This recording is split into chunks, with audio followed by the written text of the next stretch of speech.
I'm Ria Calder, 41 years old, and I worked my way up from a small-town ROTC cadet to a full-bird colonel in the United States Air Force. 20 years of service, sacrifice, and silence. For years, I sent money home when my family struggled, paid their bills, covered their emergencies, and kept showing up even when they didn't. But when they accused me of lying about my rank and dragged me into court for faking my service, I made a choice that changed everything.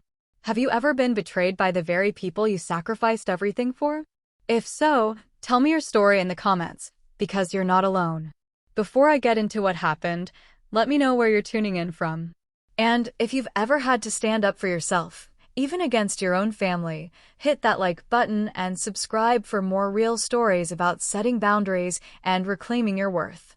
What happened next might surprise you. It started with doubt, quiet comments at family dinners, the kind you brush off at first because they sound almost playful. My uncle's smirk when I mentioned command briefings. My sister's eye roll when I said I was flying back to DC for joint ops. Even my mother started repeating it, "You've always had such an imagination, Ria." At 41, I was a full-bird colonel in the Air Force, serving with Joint Special Operations Command. 20 years in.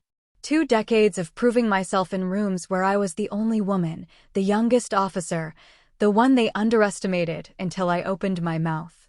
I'd flown combat missions over Kandahar. I'd coordinated strikes from Ramstein. I'd sat in classified briefings where decisions were made that would never see daylight. But to my family, it sounded like a fantasy I'd built to feel important. The comments started small.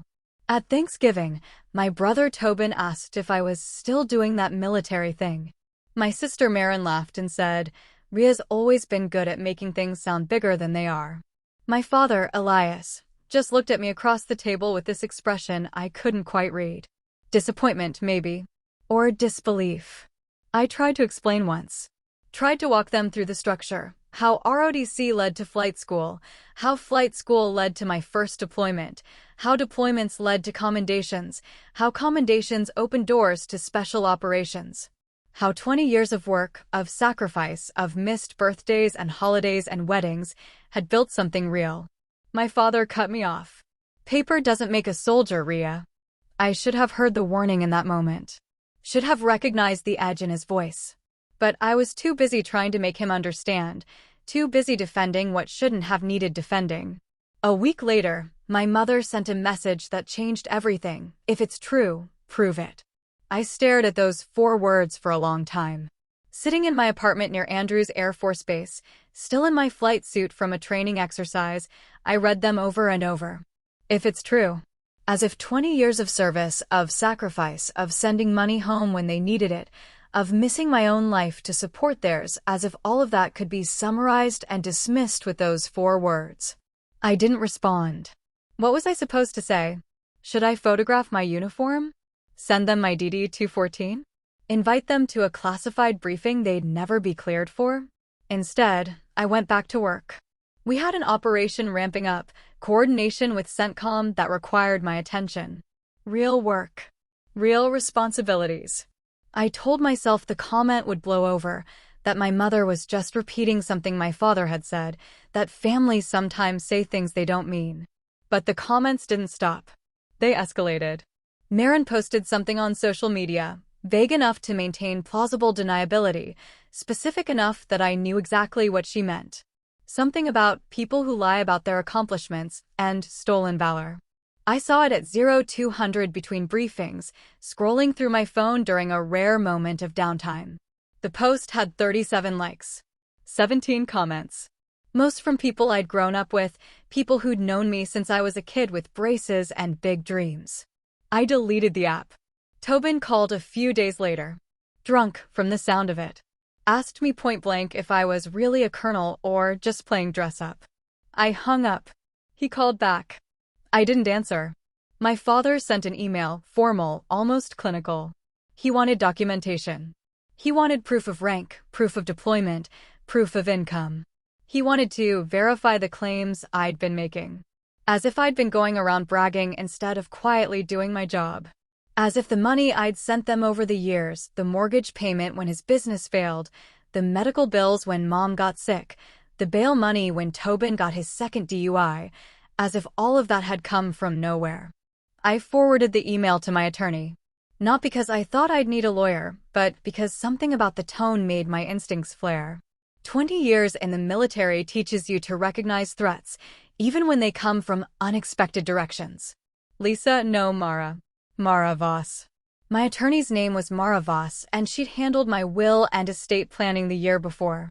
She read the email and called me immediately. Ria, she said, this sounds like they're building a case. A case for what? I don't know yet. But this language, verify claims, documentation required, fraudulent representation, this isn't a family asking questions. This is someone collecting evidence. I laughed. Actually laughed.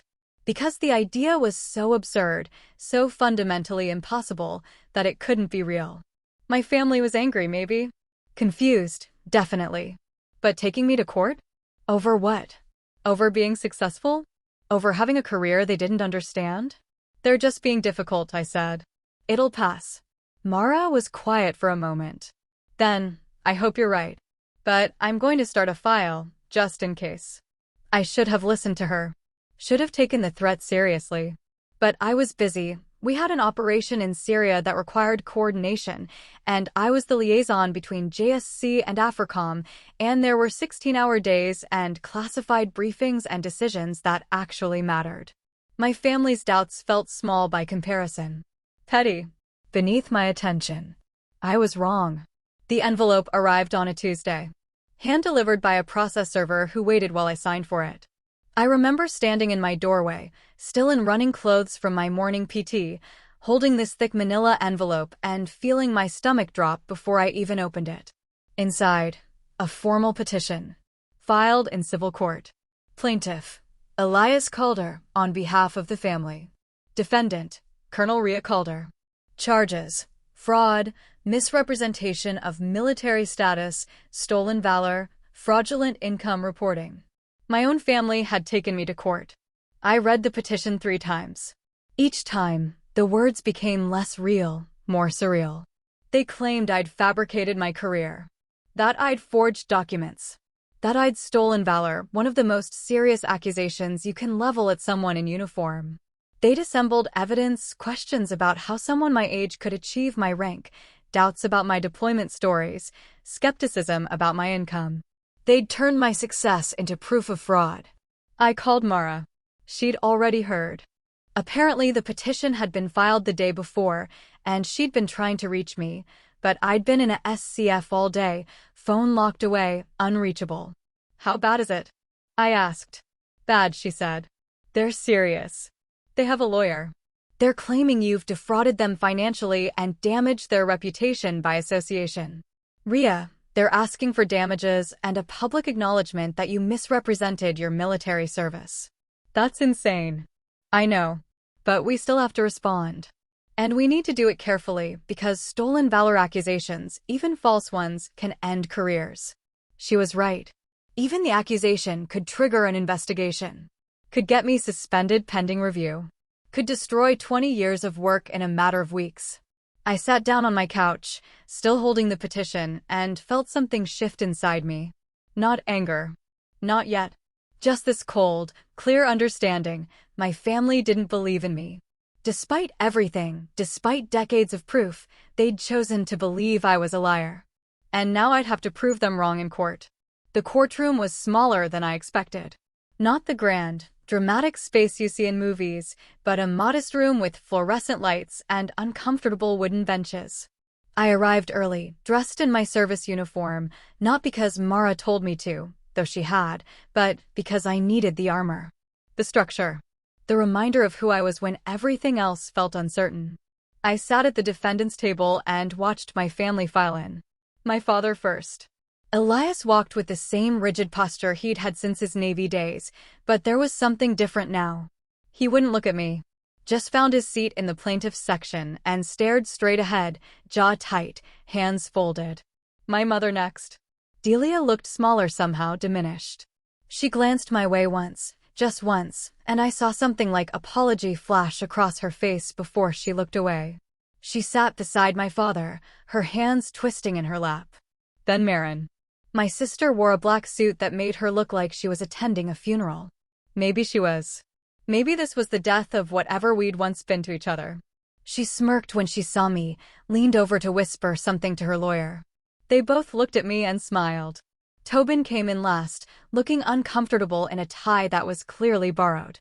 He at least had the decency to look conflicted, his eyes darting between me and our father like he wasn't sure which side he was supposed to be on.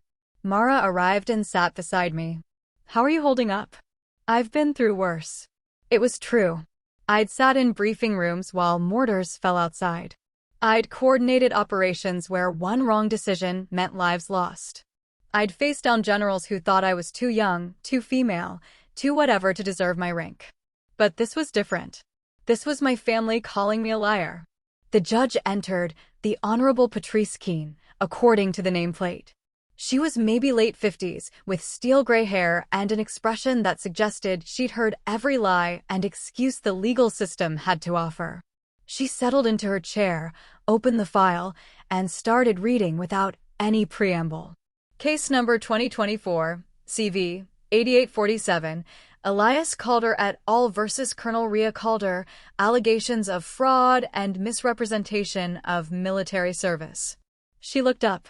"This is preliminary hearing to determine if there's sufficient evidence to proceed to trial." "Mr. Morrison, you're representing the plaintiffs." My family's lawyer stood. Gerald Morrison, according to Mara's notes. Specialist in civil fraud cases, apparently.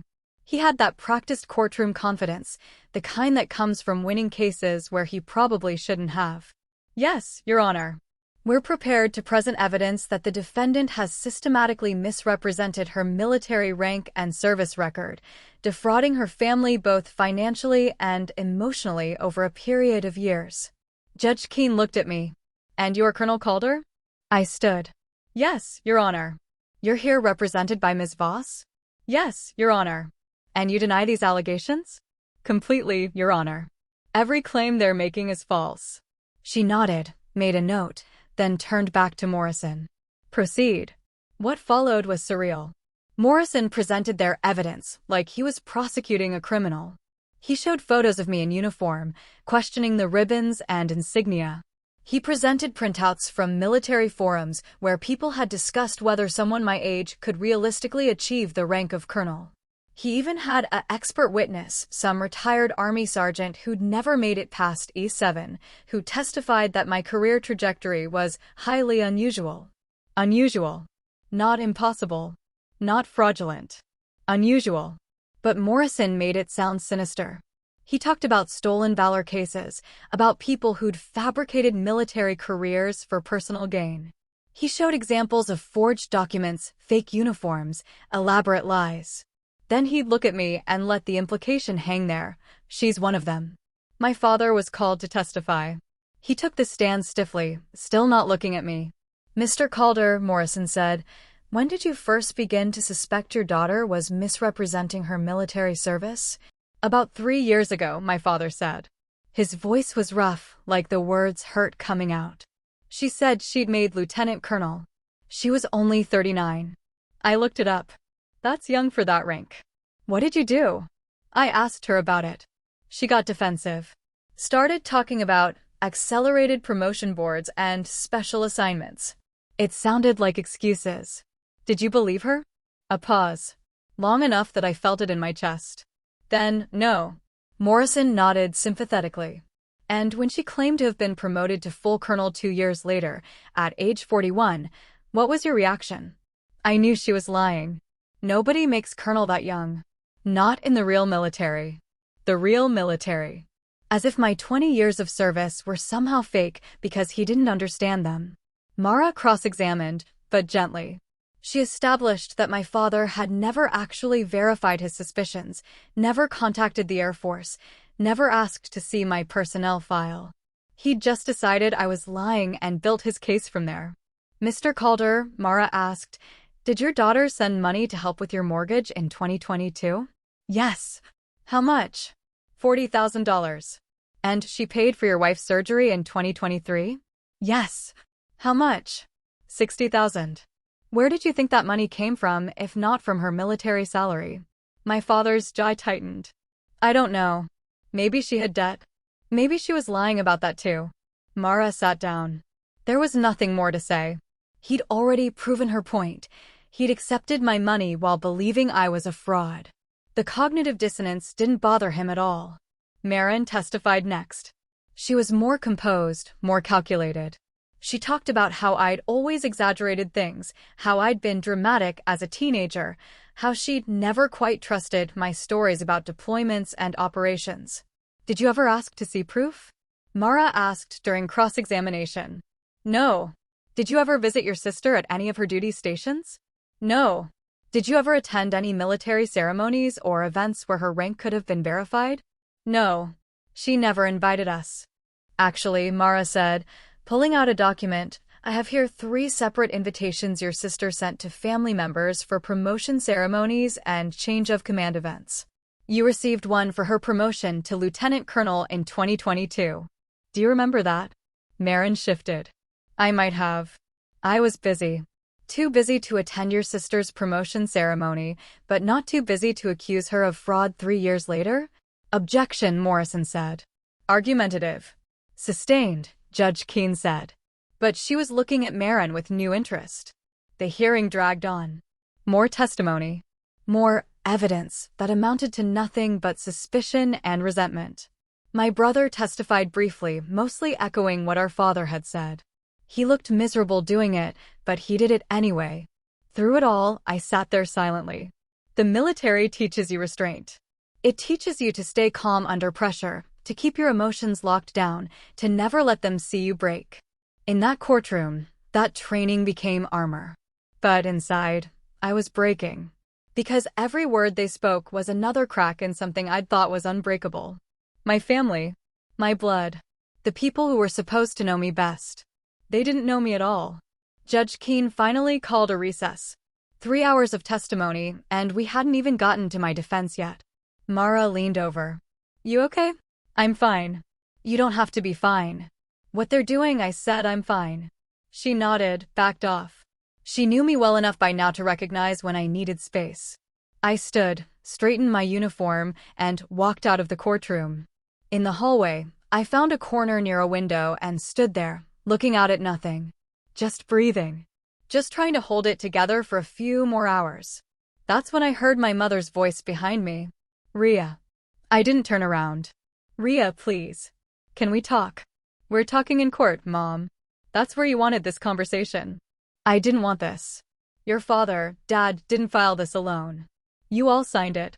You all chose this. Silence. Then, quietly, I'm sorry. I turned then. Looked at her. Really looked. She'd aged since I'd last seen her, more gray in her hair, more lines around her eyes. She looked tired. Sad. But not sad enough to stop this. Are you? I asked. Sorry enough to drop the case? She didn't answer. Just looked away. That's what I thought. I walked away before she could say anything else. Before I could let her see how much this was costing me. Back in the courtroom, Judge Keene resumed the hearing. It was our turn now. Mara stood. Your Honor, the defense would like to present evidence that completely refutes every allegation made here today. We have documentation. That's not necessary yet, Judge Keene interrupted. She was looking at the plaintiff's evidence with an expression I couldn't quite read. Mr. Morrison, I've reviewed everything you've presented, and I have to be honest, I'm not seeing anything here that constitutes fraud. Unusual career progression isn't fraud. Family skepticism isn't evidence. Morrison stood quickly. Your Honor, we have expert testimony. You have a retired sergeant who admits he doesn't know anything about Air Force promotion boards. That's not expertise. That's speculation. She closed the file. I'm inclined to dismiss this case unless you have something more substantial. Morrison looked panicked. Your Honor, we request a continuance to gather additional evidence. I'd also like to request something, Mara said, standing. We'd like to call a witness who can speak directly to Colonel Calder's service record and rank. Judge Keene looked interested. Who? Someone from her chain of command, Your Honor. With your permission, we've arranged for a witness who can verify everything Colonel Calder has claimed. Morrison objected. Your Honor, that's highly irregular, so is bringing a sitting military officer to court on fraud charges, Judge Keene said dryly. Ms. Voss, your witness can appear? He's actually here, Your Honor. He arrived this morning. If the court would allow it, we'd like to call him now. Judge Keene nodded. Bailiff, bring in Ms. Voss's witness. I looked at Mara, confused. She hadn't told me she was calling anyone. Hadn't said anything about a witness from my command.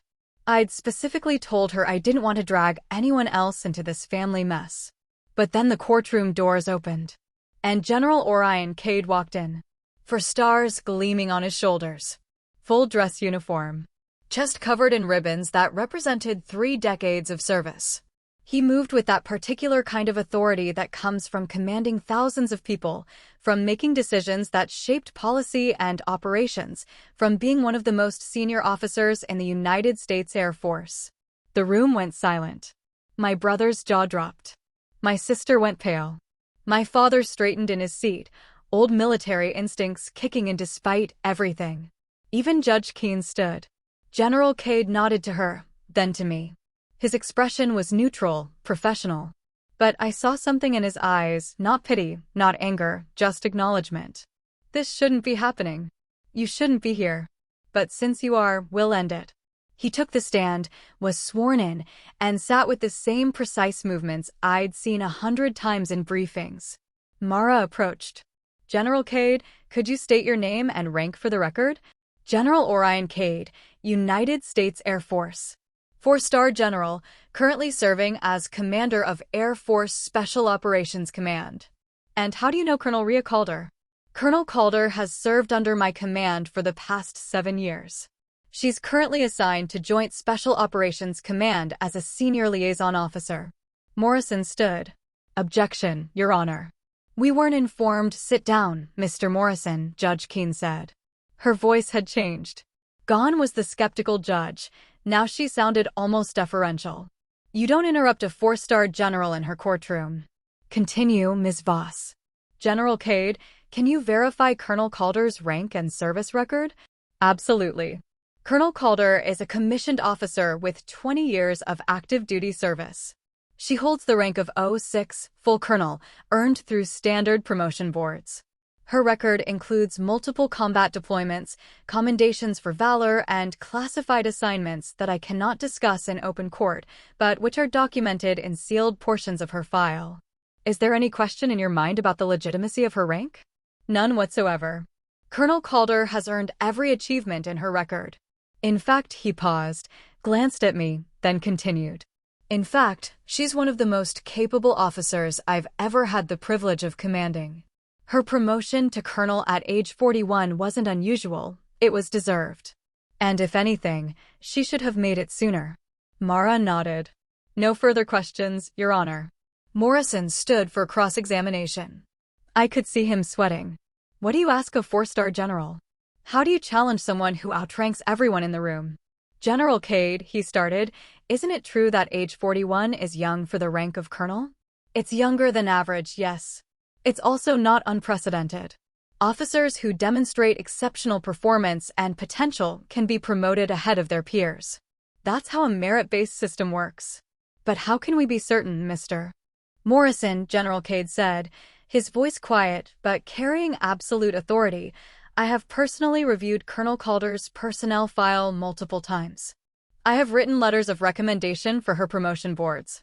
I have observed her performance in high-pressure situations where lives were at stake. If you're asking whether I'm certain about her rank and service, the answer is yes. Completely certain. Morrison sat down. He had nothing left. Judge Keene looked at General Cade. General, I appreciate you taking the time to appear today. Unless the plaintiff has additional questions, you're excused. General Cade stood, buttoned his jacket. Then he did something I didn't expect. He looked directly at my father, held his gaze for a long moment, and then he turned to me and saluted. A 4-star general saluting a colonel. It wasn't just protocol, it was a statement, a public acknowledgement, a message to everyone in that courtroom. She earned this. She deserves this. And you were wrong to doubt her. I stood and returned the salute, my arm moving with muscle memory trained over 2 decades. Then General Cade turned to Judge Keene and added, almost as an afterthought, "Your Honor, I should mention one more thing. In certain operational contexts, when Colonel Calder is serving as a mission commander on Joint Task Force operations, she holds tactical authority that supersedes rank. In those situations," he paused, looked around the courtroom. "She outranks everyone in this room, including me." The silence was absolute. He nodded once more and left. The doors closed behind him, and for a long moment, nobody moved. Judge Keene was the first to speak. "Mr. Morrison, do you have any additional evidence to present?" Morrison looked at his notes, at my family, at the empty witness stand. "No, Your Honor." "Then I'm dismissing this case. With prejudice." She looked at my father. "Mr. Calder, I don't know what's going on in your family, but you just wasted this court's time with baseless accusations against an officer who has dedicated her life to serving this country. You should be ashamed." She banged her gavel. "We're adjourned." We weren't always like this. Growing up, my father was my hero.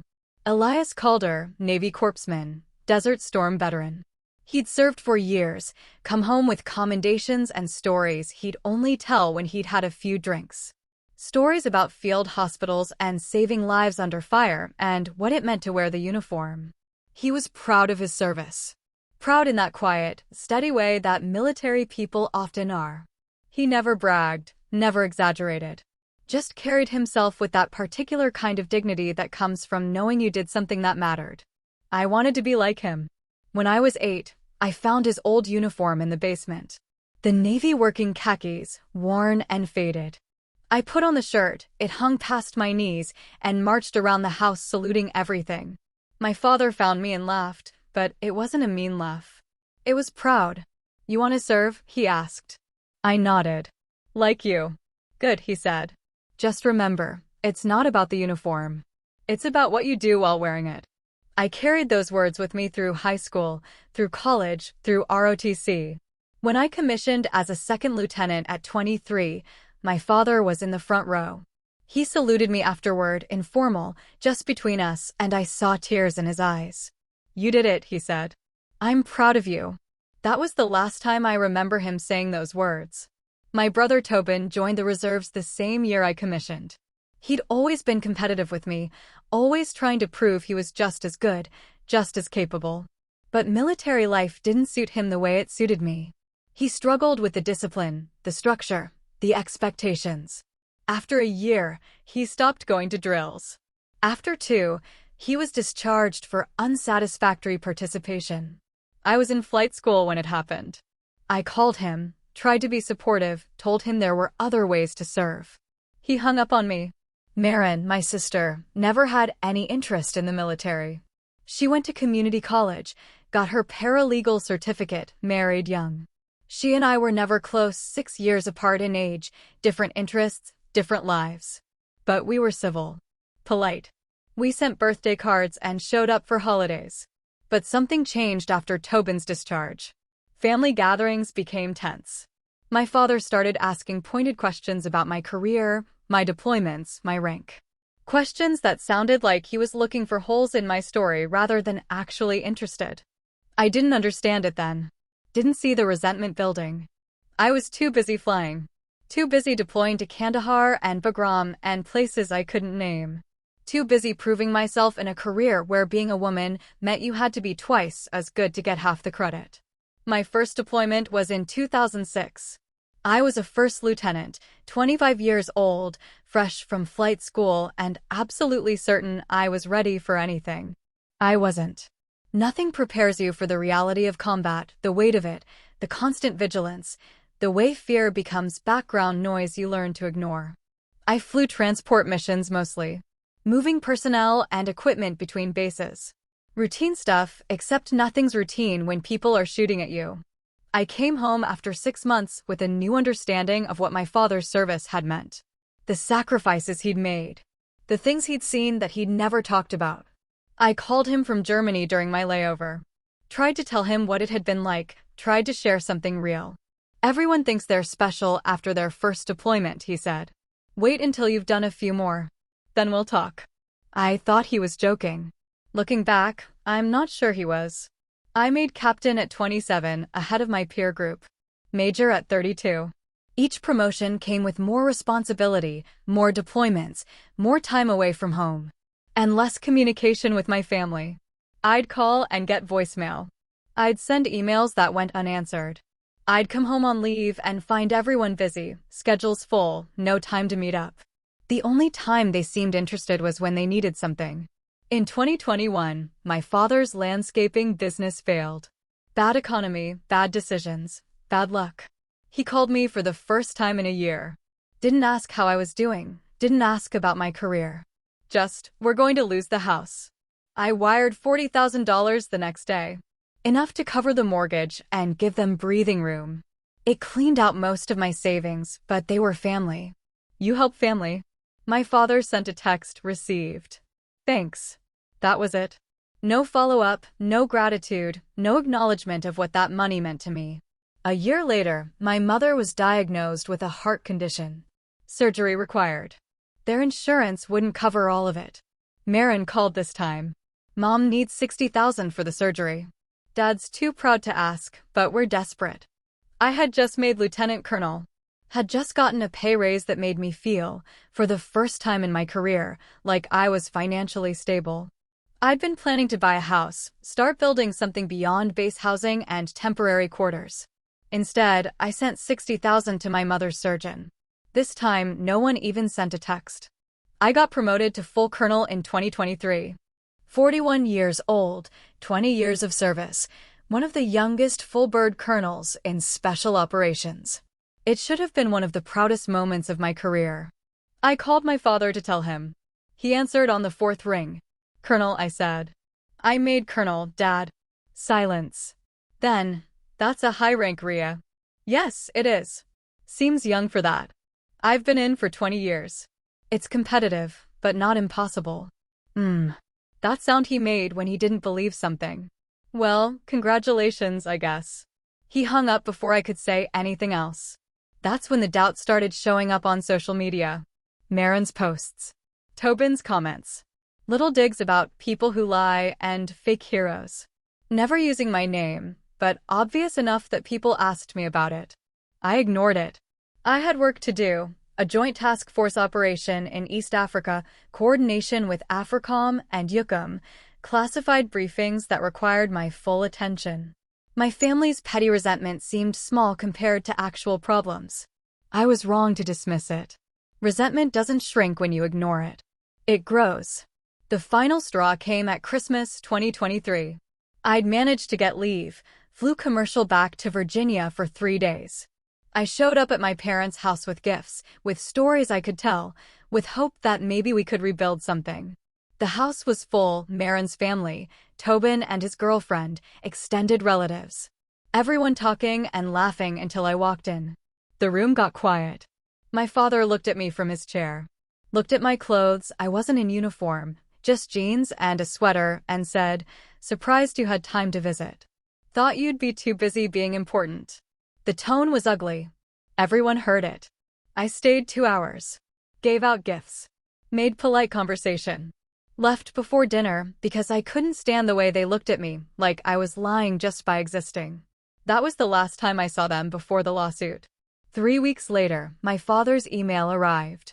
The one demanding documentation, proof, verification. I should have known then what was coming. Should have protected myself. But part of me still believed that family meant something. That blood counted for more than suspicion. I was naive. The legal papers arrived 6 weeks after that. And suddenly I was sitting across from my father in a courtroom, watching him testify that he'd never believed in me, that everything I'd accomplished was suspect, that I was probably a fraud. 20 years of service. 2 decades of sacrifice. Hundreds of thousands of dollars sent home when they needed it. And they took me to court. After General Cade left the courtroom, after Judge Keene dismissed the case, I stood in the hallway while Mara talked to the clerk about paperwork. My family filed out, my father first, still not looking at me. My mother next, moving slowly like she'd aged a decade in the past few hours. Marin and Tobin together, whispering. They walked right past me. Didn't stop. Didn't say anything. Except Tobin. He paused. looked at me. His face was red, and I couldn't tell if it was shame or anger or both. "We didn't know," he said. "You never asked. How were we supposed to? You could have called. You could have visited. You could have Googled how military rank works before accusing me of fraud." My voice was quiet, controlled. "You could have trusted me." He opened his mouth, closed it. Finally, Dad just thought, I don't care what Dad thought. "You all chose to believe I was a liar instead of doing 5 minutes of research. That's on you." He looked like he wanted to say more. Maybe apologize. Maybe defend himself. But I walked away before he could. Some things you don't come back from. Some breaks are permanent. The emails started the next day. From Marin first. I didn't know it would go that far. "I'm sorry." Then Tobin. "Dad's not handling this well. Can we talk?" My mother, 2 days later. "Please call me. I need to explain." I didn't respond to any of them. I was back at work, back in classified briefings, back in a world where people trusted me to do my job without questioning whether I deserved to be there. The work was easier than family. Always had been.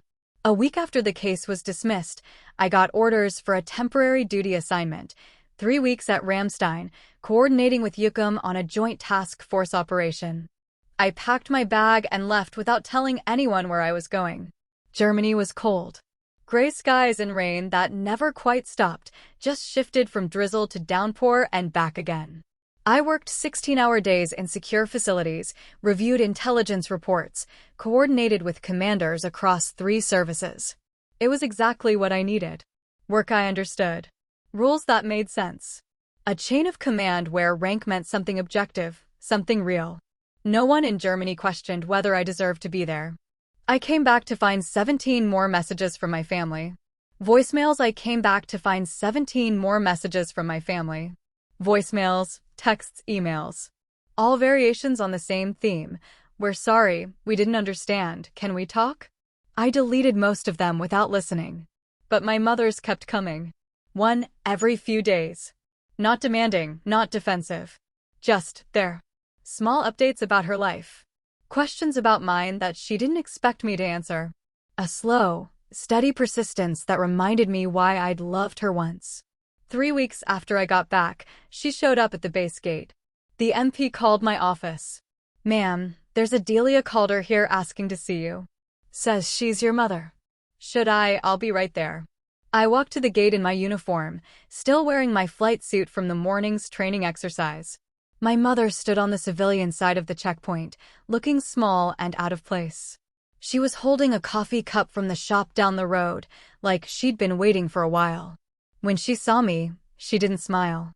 Didn't try to hug me through the fence. Just looked at me with this expression I couldn't quite read. "Hi," she said. "Mom, I know you don't want to talk to me. I know I don't deserve your time. But I drove 4 hours to get here, and I'm asking for 20 minutes. Just 20 minutes, and then I'll leave you alone if that's what you want." I should have said no. Should have turned around and gone back to work. But something in her voice stopped me. Not desperation, not manipulation. Just honesty. "Wait here," I said. I signed her in as a visitor, got her a temporary pass, and walked her to the base coffee shop.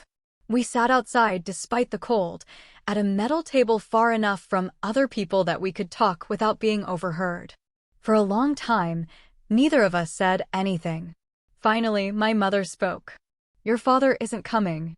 He wanted to, but I told him no. This needs to be just us." I nodded. "He's ashamed," she continued. "He won't admit it, but he is." Seeing that general salute you, she stopped, swallowed. It broke something in him. The realization that he'd been wrong, that he'd taken you to court over his own insecurity. "He can't face you yet." "Good. Ria, Mom, he called me a liar. He testified in court that he never believed in me. Do you understand what that did? Do you have any idea how that felt?" "I know you don't. You can't." I kept my voice quiet, controlled. 20 years in the military had taught me how to stay calm even when everything inside was screaming.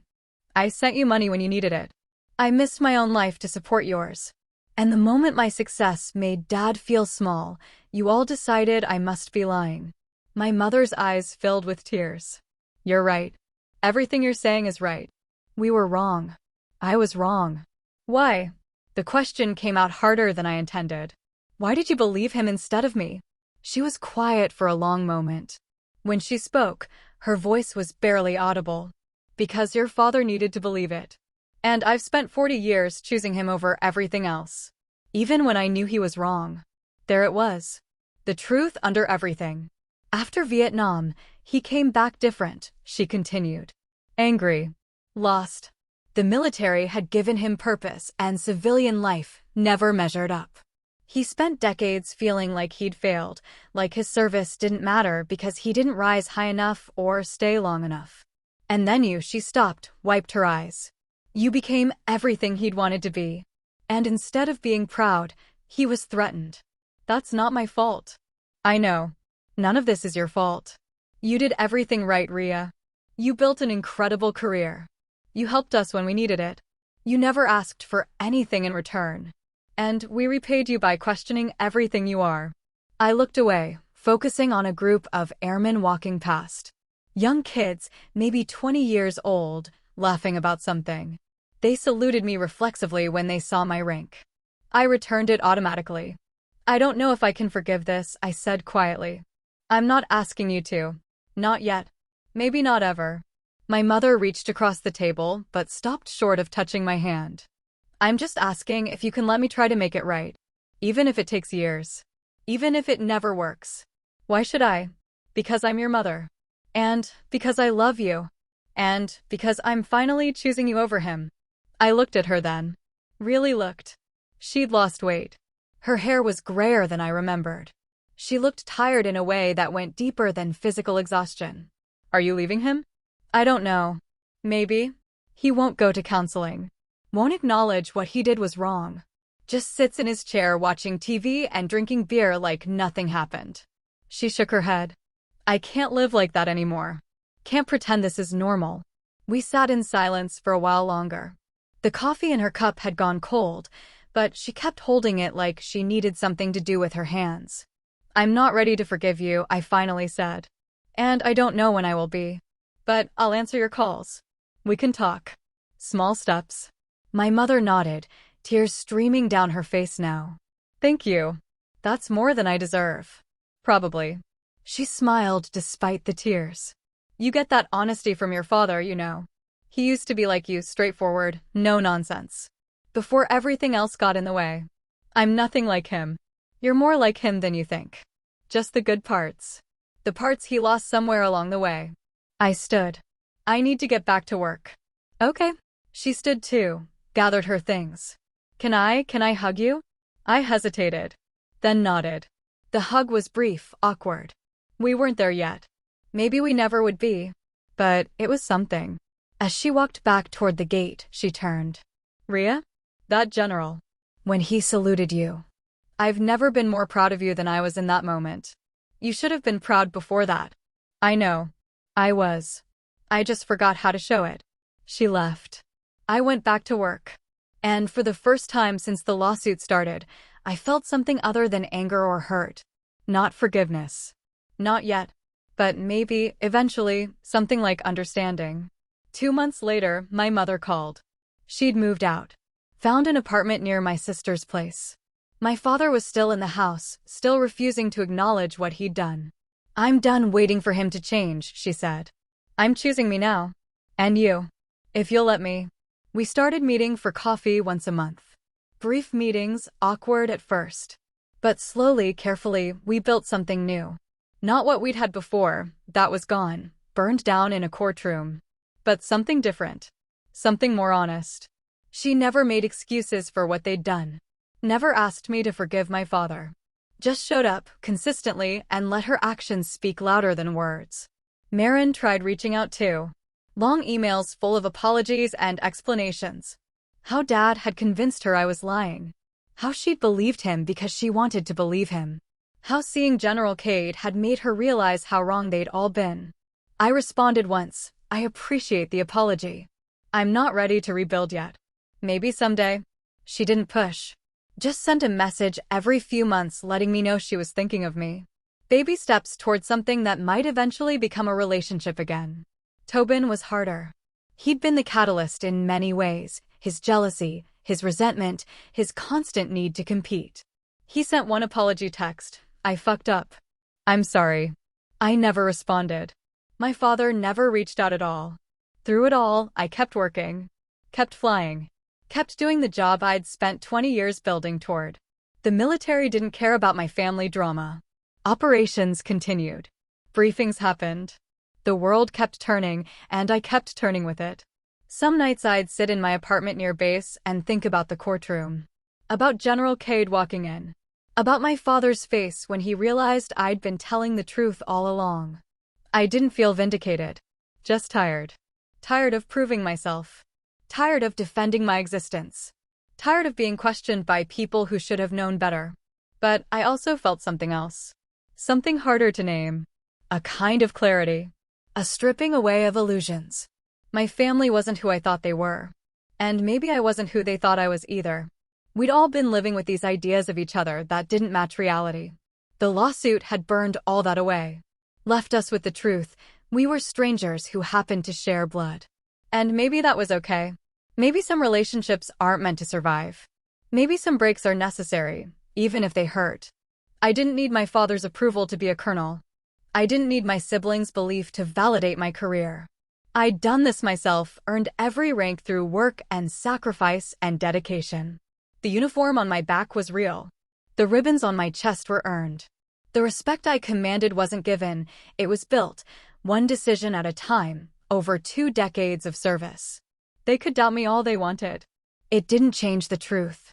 And that truth had walked into a courtroom wearing 4 stars and said, "She outranks us all." The promotion orders arrived on a Tuesday.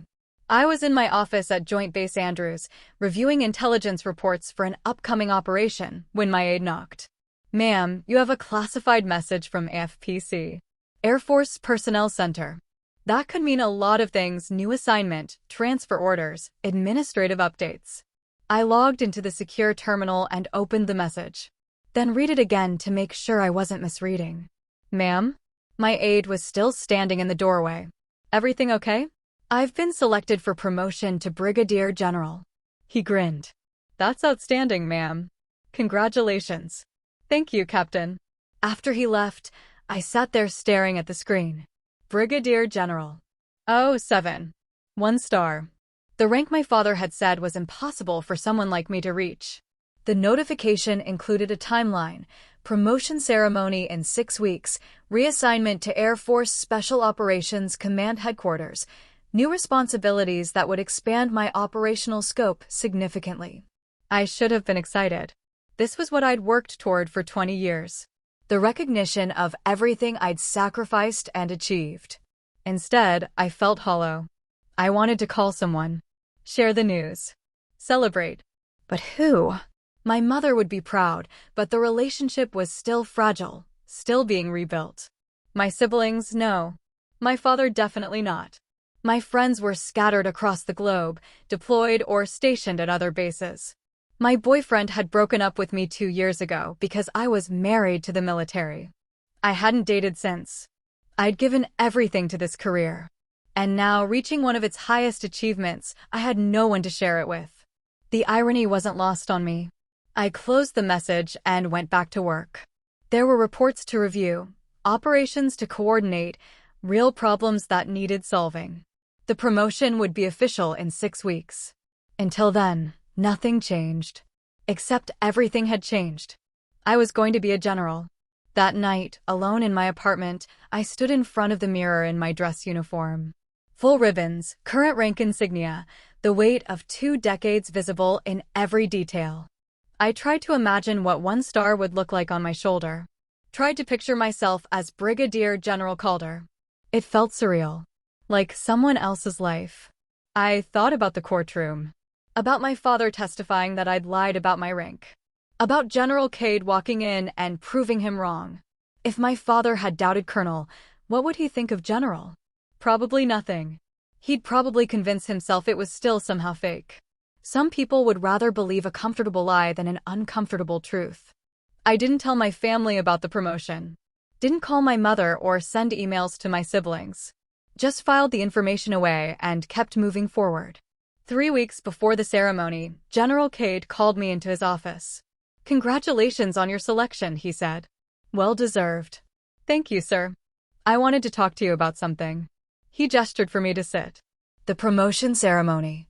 You get to choose who pins on your new rank. Usually it's family or a mentor. Have you thought about it? I hadn't. Honestly, I'd been trying not to think about the ceremony at all. I'm not sure yet, sir.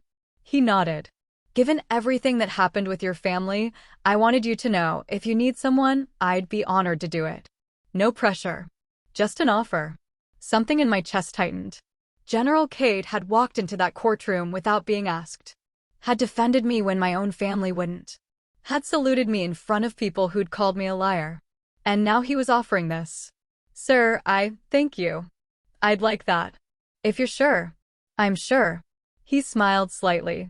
You've earned this rank, Calder. Don't let anyone make you feel otherwise. Not even family. Yes, sir. The ceremony was scheduled for a Friday morning. Standard military promotion ceremony, nothing elaborate, just the formal recognition of advancement in rank. My entire squadron would attend, along with other officers from the base, maybe some civilians from the Pentagon. A week before, my mother called. Marin told me about your promotion, she said. She saw it posted on the official Air Force website. Rhea, that's incredible. I'm so proud of you. Thank you. Are you having a ceremony? Yes. Can I come? I was quiet for a long moment. Part of me wanted to say no. Wanted to keep this moment separate from all the family drama. But another part, a smaller, quieter part, wanted her there. Wanted someone who shared my blood to witness this. Just you, I finally said. Not Dad. Not Marin or Tobin. Just you. Of course. Just me. Thank you for letting me come. The ceremony was scheduled for 1,000 hours. I arrived early, wearing my dress uniform with Colonel insignia for the last time. The ceremony would take place in the base auditorium, formal enough for the occasion, familiar enough that I felt comfortable. My mother arrived 30 minutes before start time. She wore a conservative blue dress, carried a small purse, looked nervous. I met her at the door. Hi, she said. Hi, Mom. You look like a general already. I smiled despite myself. Not yet. Another hour. We didn't talk much before the ceremony started. Just sat together in the waiting area, the silence not quite comfortable but not hostile either. Progress. The auditorium filled with people. Officers I'd worked with. Airmen from my squadron. Civilians from Joint Staff. Faces I recognized from briefings and operations. All here to witness this moment. General Cade arrived in full dress uniform, for stars gleaming. He found me backstage. Ready? Yes, sir. Your mother made it? She's in the audience. Good. Family should be here for this. Even if it's complicated. The ceremony began. The formalities, national anthem, opening remarks, reading of orders. Standard military ritual, familiar and grounding. Then General Cade called me forward. I walked to the center of the stage, faced the audience, stood at attention. General Cade stood beside me. Colonel Rhea Calder has been selected by the Department of the Air Force for promotion to the rank of Brigadier General, he announced. This promotion recognizes 20 years of exceptional service, demonstrated leadership, and continued dedication to the defense of our nation. He nodded to an aide, who brought forward a small box containing the new insignia, 1 silver star. General Cade removed my Colonel Eagles. Then, carefully, he pinned the star to my shoulder. By order of the President of the United States and the Secretary of the Air Force, Rhea Calder is promoted to the rank of Brigadier General, effective this date. The audience stood. Applauded. Some of the younger airmen whistled, against protocol, but nobody stopped them. General Cade saluted me. I returned it. Then he shook my hand and said quietly, so only I could hear, "Your father was wrong about you." About all of it. Yes, sir. I turned to face the audience. Found my mother in the third row. She was crying, smiling, one hand over her heart. For a moment, just a moment, I felt vindication. Not the bitter kind I'd felt in the courtroom. Something cleaner. Simpler. I'd made it. Despite everything.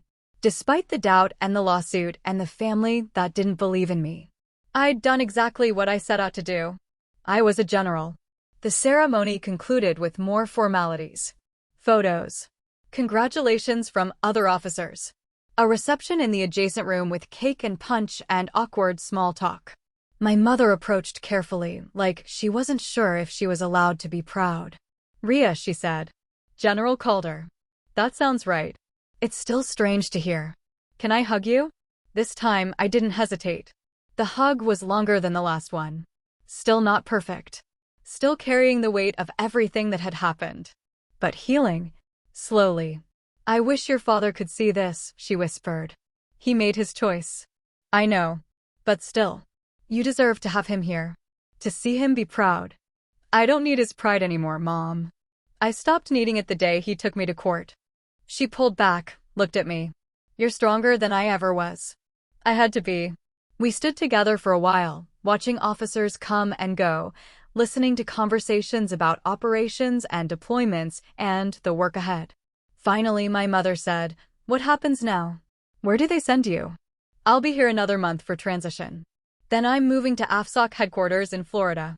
Deputy commander position. More operational authority, larger scope. You'll do amazing things. I'll do my job. Same as always." She smiled. "That's what makes you different from your father. He needed the glory. You just need the work." After she left, after the reception ended, I went back to my office. Sat at my desk in my new rank, one star on my shoulder, and felt the weight of it. Not the physical weight, the star itself was light. But the responsibility it represented. The expectations. The knowledge that I was now one of a very small number of women who'd reached this level. I thought about my father. About how he'd said I could never make colonel at my age. About how he'd testified in court that I was lying. I wondered if he knew about the promotion. If he'd seen it posted somewhere, or heard about it through family channels. I wondered what he thought. Then I stopped wondering. Because it didn't matter. His opinion, his approval, his pride, none of it mattered anymore. I'd built this career brick by brick, decision by decision, sacrifice by sacrifice. I'd earned every rank, every ribbon, every achievement. Nobody had given me anything. Nobody had made it easy. And I'd done it all without his belief. The uniform I wore was real. The star on my shoulder was earned. The respect I commanded wasn't inherited or borrowed or stolen. It was mine. I stood, walked to the window, watched planes take off in the distance. F-16s climbing into the evening sky, afterburners bright against the darkness. Somewhere out there, other officers were doing their jobs. Flying missions. Making decisions. Carrying the weight of service. I was one of them. Had been for 20 years. Would be for however many more years I had left. The courtroom felt very far away now. A bad dream. A painful memory. But not the defining moment of my story. This was the defining moment, standing in my office, wearing one star, knowing that I'd made it despite everything. Not because my family believed in me, but because I believed in myself. And sometimes, in the military and in life, that's the only belief that matters. 6 months later, I was standing in a conference room at Hurlburt Field, Florida, briefing a joint task force operation to a room full of senior officers. The operation was classified, complex, requiring coordination between multiple services and international partners. I'd been in my new position as deputy commander for 3 months. The work was intense, more strategic than tactical, more planning than executing. But it was exactly where I needed to be. Halfway through the briefing, my phone buzzed. I ignored it. Phone calls could wait. This operation couldn't. After the briefing ended, after I'd answered questions and coordinated follow-up actions, I checked the message. It was from my mother. "Your father had a heart attack. He's stable, but asking for you." I stared at the message for a long time. Asking for me. After everything. After the lawsuit, after the silence, after choosing his pride over his daughter, now he was asking for me. I should have felt something. Concern. Anger. Sadness. Something. Instead, I felt nothing. Just a cold, clinical assessment. He's stable. Not dying. Not an emergency. Just asking. I called my mother. "How bad is it?" "Mild heart attack. He'll recover." "But he's scared, Rhea." And he finally admitted he was wrong. About everything. It took a heart attack for that? She was quiet. Then, yes. It did. I'm not asking you to come. I'm just telling you he asked. I'll think about it. I hung up before she could respond. That night, I sat in my quarters at Hurlburt and thought about my father. About who he'd been when I was young versus who he'd become. About the pride that had turned toxic, the insecurity that had poisoned everything. Part of me wanted to go. To be the bigger person. To offer forgiveness even if it wasn't deserved. But another part, the part that had sat in that courtroom listening to him call me a liar, that part wasn't ready. Maybe never would be.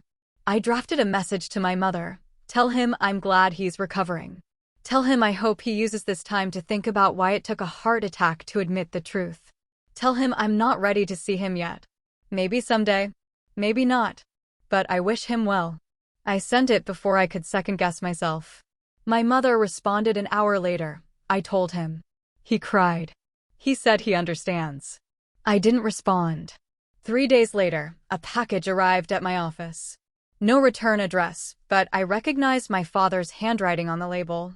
Inside, a small wooden box.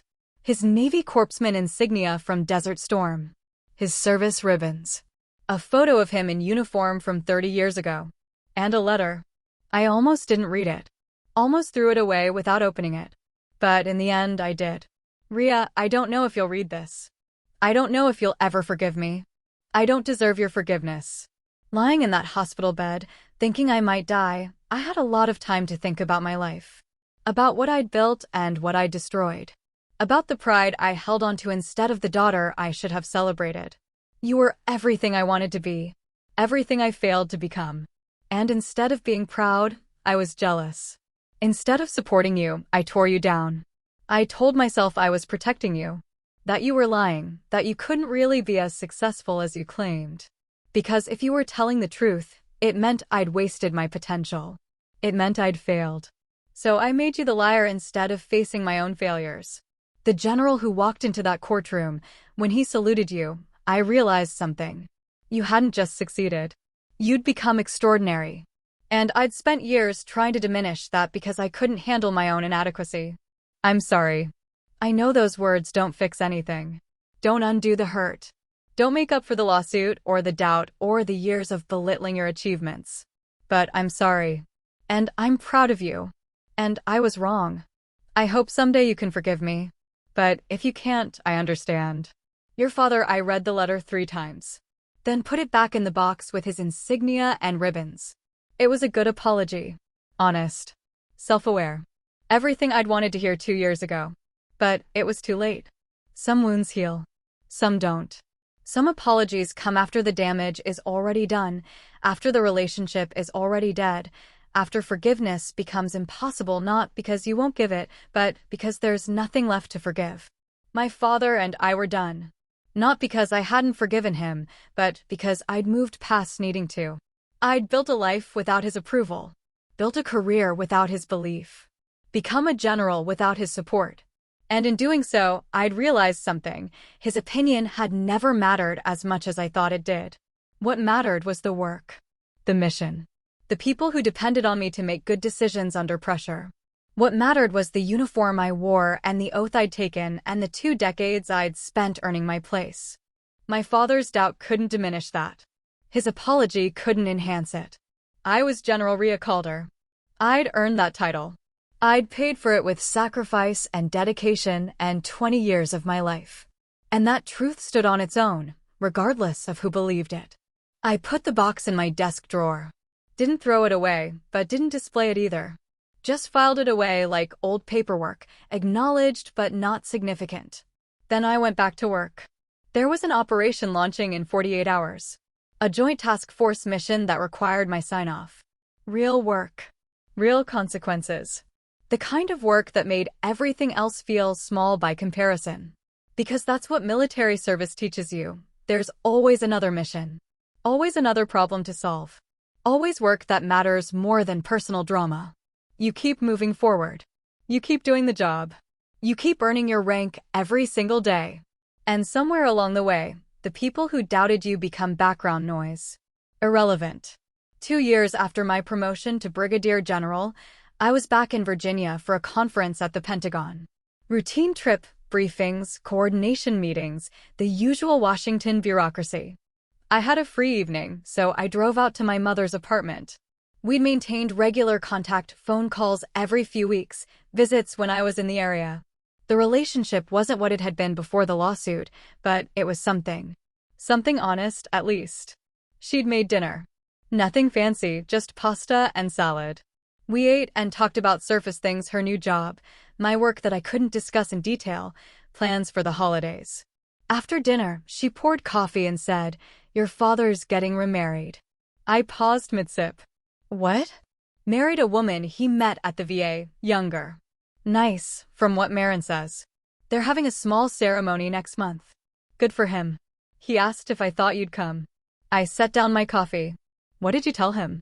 That he'd have to ask you himself. But he won't. He's too afraid you'll say no. He's right to be afraid. My mother nodded. I told him that too. We sat in silence for a while. Then she said, "I'm not asking you to go. I'm not even asking you to forgive him. I just thought you should know." Okay. Are you angry? I thought about it. Was I? Angry that he'd moved on, found someone new, was apparently building a different life? No, I realized. I'm not angry. I'm nothing. It doesn't affect me either way. That's probably healthy. Probably. More silence. Then, Mom, can I ask you something? Of course. Do you regret it? Standing by him during the lawsuit? Letting it get that far? She looked at me for a long moment. Every day. Every single day, I regret not standing up for you. Not stopping it before it destroyed our family. It didn't destroy our family. The family was already broken. The lawsuit just made it obvious. Maybe you're right. She traced the rim of her coffee cup with one finger. I spent 40 years making excuses for your father. For his pride, his insecurity, his need to be right. I told myself I was being loyal. Being a good wife. What changed? Watching that general salute you. Seeing the respect in that room. Realizing that while I'd been defending your father's ego, I'd failed to see what you'd actually become. She looked at me. You didn't need us. You never needed us. You built all of this yourself. I wanted you, though. There's a difference between not needing and not wanting. I know. And I'm sorry we weren't there. Sorry I chose wrong. I reached across the table, took her hand. You're here now. That matters. Does it? I feel like I lost you a long time ago. You did. But maybe we can build something new. Not mother and daughter the way we were. Something different. Something more honest. She smiled through tears. I'd like that. We finished our coffee and talked about lighter things. She showed me photos of the garden she'd started. I told her about Florida, about the beach near base, about flying when I could find time. Normal things. The kind of conversation we should have been having all along. When I left that night, she hugged me at the door. I'm proud of you, Ria. I know I didn't say it enough before. But I'm so proud of who you've become. Thank you. You're a better person than I am. Stronger. Braver. I had to be. I drove back to my hotel thinking about family. About blood and loyalty and the difference between the two. About how sometimes the people who should support you are the ones who hurt you most. But also about forgiveness. Not the dramatic kind you see in movies, where everyone cries and hugs and everything's fixed. The quiet kind. The kind where you let go of anger not because someone deserves it, but because carrying it is too heavy. I'd forgiven my mother. Not all at once, not completely. But enough. Enough to have coffee and conversation. Enough to rebuild something small and honest. My father was a different story. Maybe someday I'd feel something other than indifference. Maybe not. Either way was fine. Because my life didn't revolve around him anymore. Didn't revolve around proving him wrong or earning his respect or making him see the truth. My life revolved around the work. The mission. The thousands of people who depended on decisions I made in secure rooms with high-ranking officers. I was a general now. Not just in rank but in authority. In responsibility. In the weight of command. And that mattered more than any family drama ever could. The next morning, I was back at the Pentagon. Back in briefings. Back in the world where rank meant something objective, where respect was earned through confidence, where your value was measured by your decisions rather than your relationships. It was easier than family. It always had been. But maybe that was okay. Maybe some people are meant for service more than domesticity. Maybe some of us find our family in uniforms and mission briefs and shared purpose. I'd made peace with that a long time ago. Standing in that Pentagon conference room, surrounded by maps and intelligence reports and strategic assessments, I felt more at home than I ever had at family dinners. This was where I belonged. This was what I'd built. This was the truth that courtroom had tried to question. And no amount of doubt, from family or anyone else, could change it. Because real authority isn't given. It's earned. And I'd earned mine. Thanks for watching. If this hit home, like, subscribe, and share it with someone who needs the reminder. Quick questions for you. Have you ever had to prove your worth to family or friends who doubted you? Where do you draw the line between loyalty and boundaries? If your family took you to court over your success, what would you do first? Would you try to rebuild after a betrayal like this, or walk away for good? What's one thing you wish you'd said in that kind of room? Drop your answers in the comments, I read them. And if you're reclaiming your voice after being underestimated, you're not alone.